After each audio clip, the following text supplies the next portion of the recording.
But yeah, absolutely. I'm going to do the same thing I did with Tony Ferguson and Khabib. I'm going to this whole thing up, and then I'm going to fight Ilya. Imagine getting hit with a baseball bat over and over. That's Justin Gaethje's shin and Paddy Pimblett's wild chin-high style. It was like when I go to the cage, you know, this guy, he hit like truck, you know, like... Against the highlight, that's not brave. That's asking to get broken. Cerrone takes a knee and he's taking more punishment. He's hurt bad. Gaethje has him down. Paddy plays a risky game. Gaethje doesn't play, he dismantles.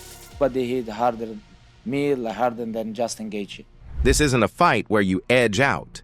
It's a slow, brutal breakdown. Anyone else? No? We're good? Legs first, movement second, options last. This is tight. And the elbow is winning. It's going to be done.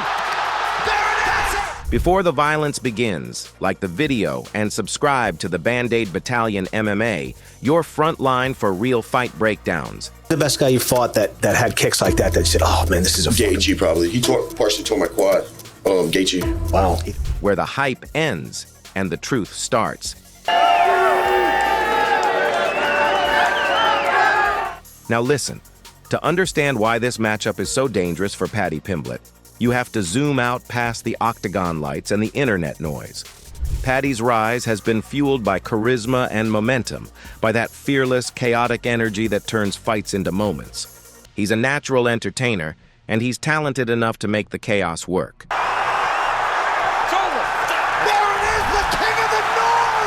He thrives when the fight gets messy, when positions scramble, when opponents start reacting emotionally and leaving openings.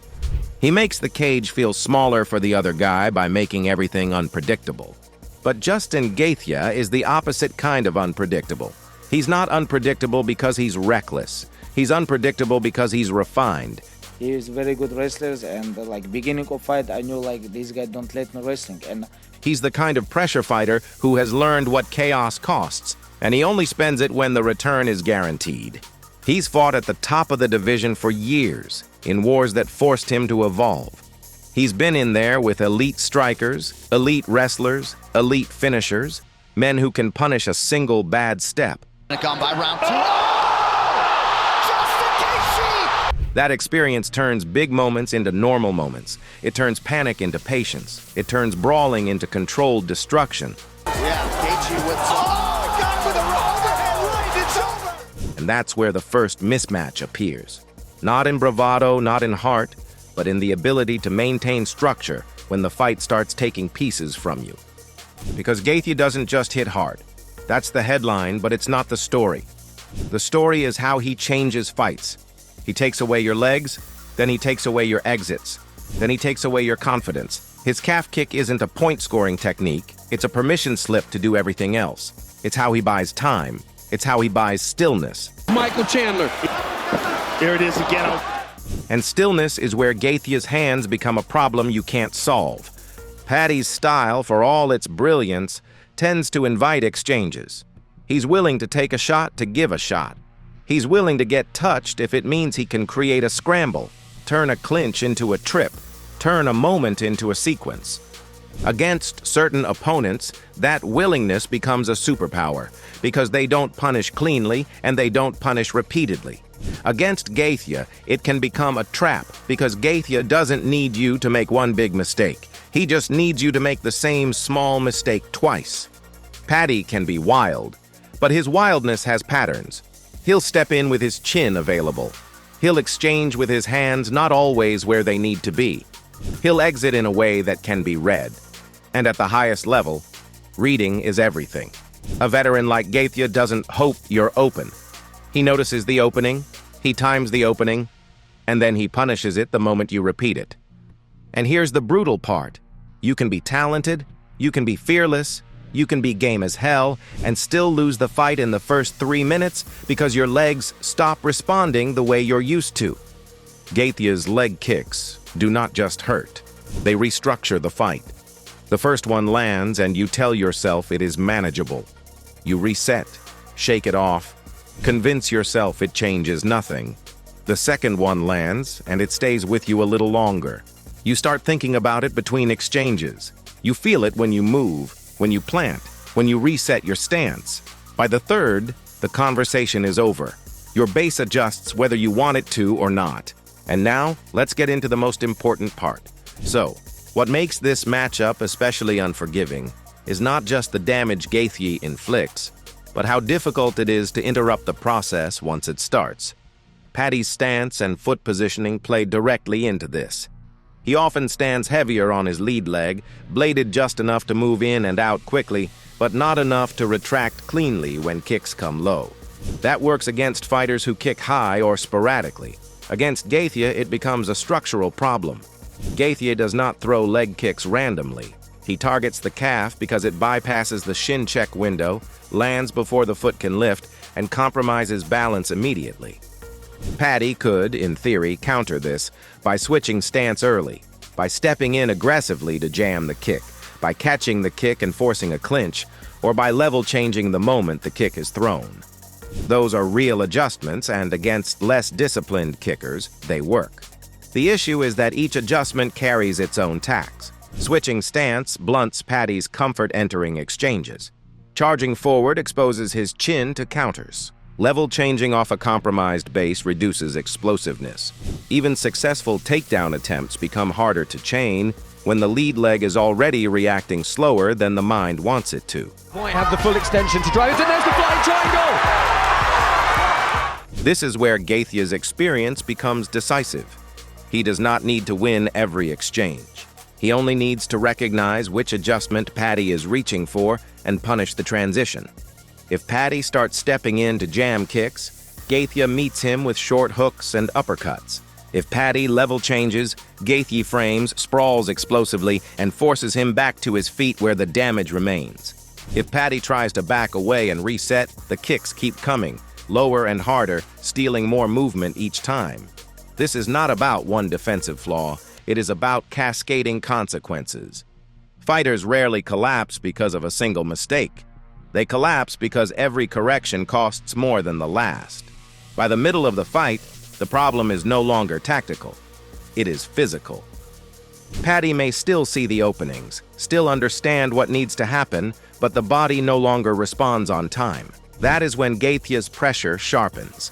He stops throwing volume and starts throwing. The counters land cleaner. The exits close faster. The exchanges stop feeling competitive and start feeling heavy. Not dramatic, not sudden, just weighted. The kind of weight that forces a fighter to stand and trade because moving away no longer feels like an option. At that point, even toughness becomes a liability because staying present means staying in range. This is how Gaethje turns structure into inevitability, not by overwhelming chaos, but by forcing every adjustment to cost more than it gives back. The bounce disappears. The lightness that lets you dart in and out fades. Your shots slow because the lead leg cannot drive the same way. Combinations lose snap. Entries get wider. Defense starts to leak because exits get heavier, and timing slips just enough to matter. That is where Gaethje thrives. He is not chasing a finish with the kick itself. He is buying time, buying positioning, buying reactions. Each kick narrows options until offense becomes predictable and defense becomes reactive. Fighters stop moving freely and start surviving exchanges. And then the cage feels tighter, even though it has not moved an inch. Not because space is gone, but because mobility is. Empty the gas tank trying to knock you out. One of the best rounds. Unload now. Tough as Michael Chandler. When movement disappears, pressure becomes unavoidable. And once pressure sets in, Gaethje does what he has always done best, turn damage into control and control into inevitability. That's the nightmare for a fighter like Paddy, who needs movement to be creative. Creativity requires freedom. Freedom to enter, freedom to exit, freedom to improvise. Gaethje's whole style is built to revoke that freedom. He pressures behind damage, and once you're less mobile, he becomes more accurate. Once he's more accurate, you become more desperate. And desperation is where Gaethje's counters live. One of my favorite combinations, right uppercut, right here. Has him against the fence, and he is in trouble. People love to talk about one-punch power in MMA, but this isn't just about one punch. This is about what happens when you're forced to exchange with a man who's comfortable in the pocket and comfortable being hit as long as he gets to hit you back harder. That's what he's counting on.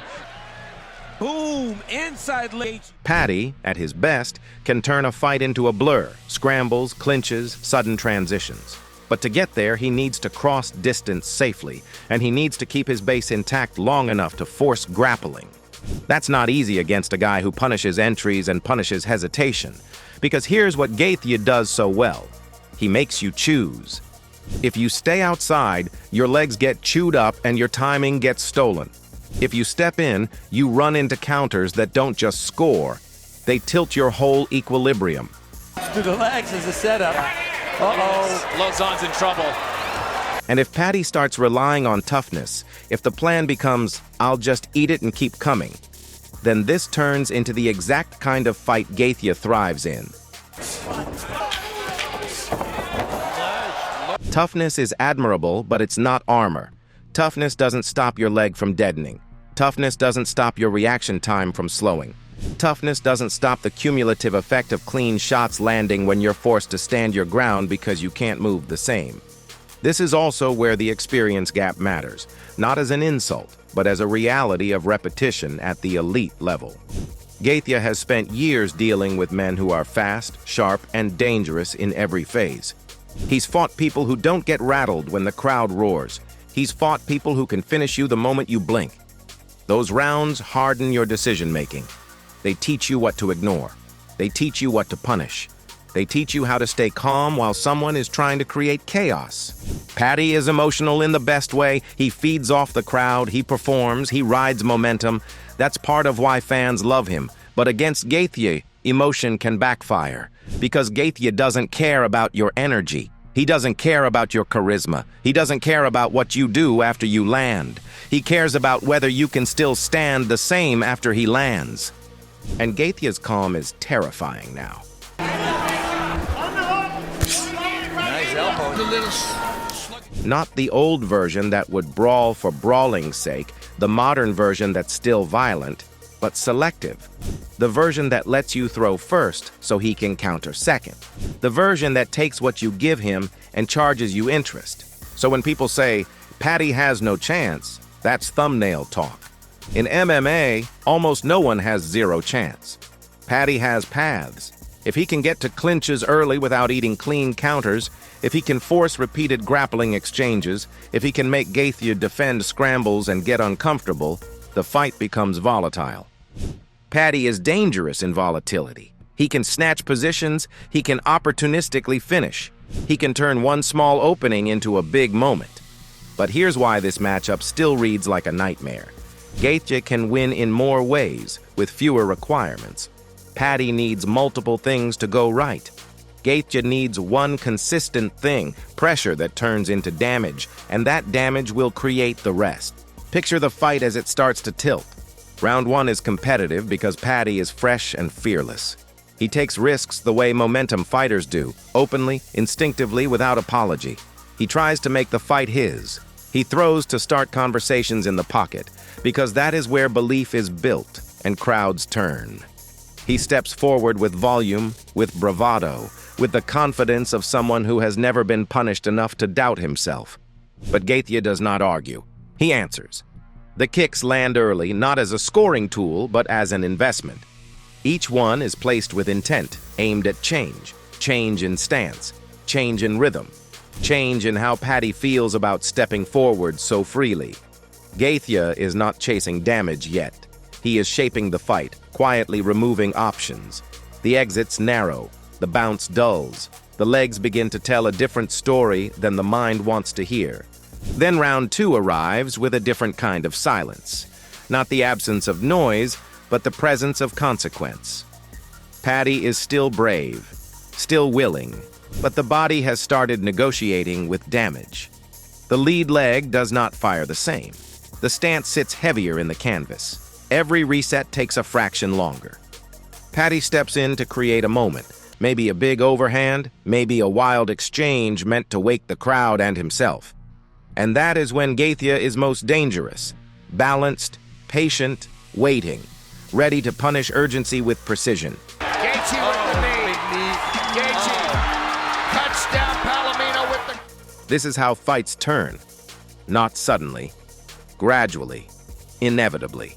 This is where a veteran's timing becomes cruel. Paddy throws, and Gaethje slips just enough. Paddy reaches, and Gaethje counters just enough. A left hook as Paddy exits. A straight shot down the middle as Paddy's head comes up. An uppercut when Paddy level changes without the same explosion he had 5 minutes earlier. Not one punch. A sequence. The kind of sequence that turns a fight from competitive to survival without anyone even realizing when the switch flipped. And that's the final image. The cage door closed, the crowd loud, Paddy trying to summon chaos, and Gaethje calmly removing the tools that make chaos possible.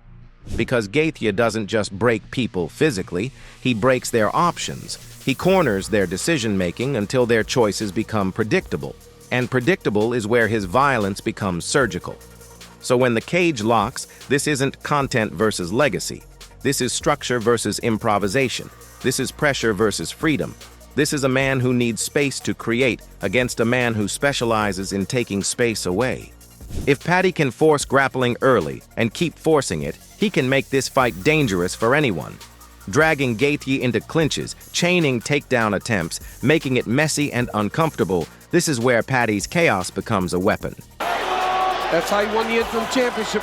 Gaethje is explosive, but he is not immune to being slowed if someone refuses to give him space or rhythm. The longer Paddy can turn this into a grind, the more unpredictable the fight becomes. But if Gaethje gets his rhythm, everything shifts. The calf kicks that steel movement arrive early. The pressure that cuts off exits starts tightening the cage. The counters that punish every reckless entry begin to land with authority. Gaethje does not just hurt opponents physically. He erodes confidence, forcing hesitation with every exchange. Once that happens, fighters stop shooting cleanly, stop committing, and start absorbing damage. This is where the matchup becomes dangerous for Paddy. Historically, he has been hittable on entries, loose defensively, and reliant on toughness to survive exchanges. Was that when it comes to... Gaethje thrives against that profile. He welcomes chaos, but only on his terms. The violence is not guaranteed in MMA. The outcome is never guaranteed.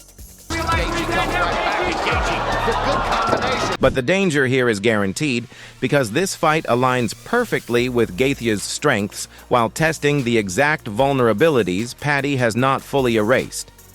Do you think Paddy has a real path, clinch, scramble, finish, or is Gaethje about to add another brutal clip to the highlight reel? Let me know in the comments, and subscribe to the Band-Aid Battalion MMA for breakdowns that don't just talk, they diagnose.